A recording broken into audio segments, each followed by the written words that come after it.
Namaste. Myself Ekta Agrawal, vastu consultant and numerologist. आज मैं आपसे शेयर करना चाहती हूँ कि शिव जी को जल चढ़ाने पे इतना महत्व क्यों देते हैं। क्या इसका धार्मिक कारण ही है या कुछ इससे हमें लाभ भी मिलता है। तो जैसा कि हमने पढ़ा है, हमने अपने बड़ों से सुना है कि शिव जी के सिर्फ रोज़ एक लोटा शिव जी को जल चढ़ाने से हमें 3 दोषों से मुक्ति मिलती है। पहला दोष पितृदोष, दूसरा वास्तु दोष और तीसरा कालसर्प दोष। तो पितृ जानते हैं हम कि पितृदोष हमारा शिव जी को जल चढ़ाने से कैसे दूर होता है। जब हम अपने घर के एक लोटा जल शिव जी के मंदिर लेकर जाते हैं तो हमें हमेशा वो जल एक मटके, जो हमारे घर में रसोई घर में मटका रखा होता है, उसमें से लेकर जाना चाहिए। तो हमने ये सुना है कि हमारा जो घड़ा है, मटका है, वो उस पिंडी के पास पितरों का वास होता है।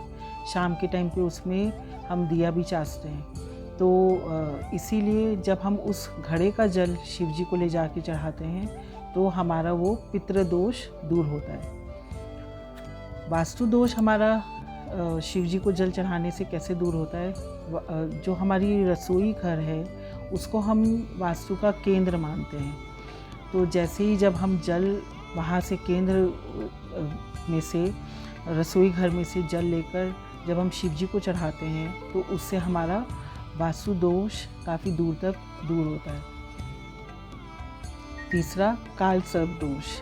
तो जब हम ये शिव जी को जल चढ़ाते हैं तो उससे, जब हम डेली चढ़ाते हैं, वहाँ पे नाग देवता भी होते हैं, उनकी भी पूजा हो जाती है और शिव जी को जल भी चढ़ जाता है।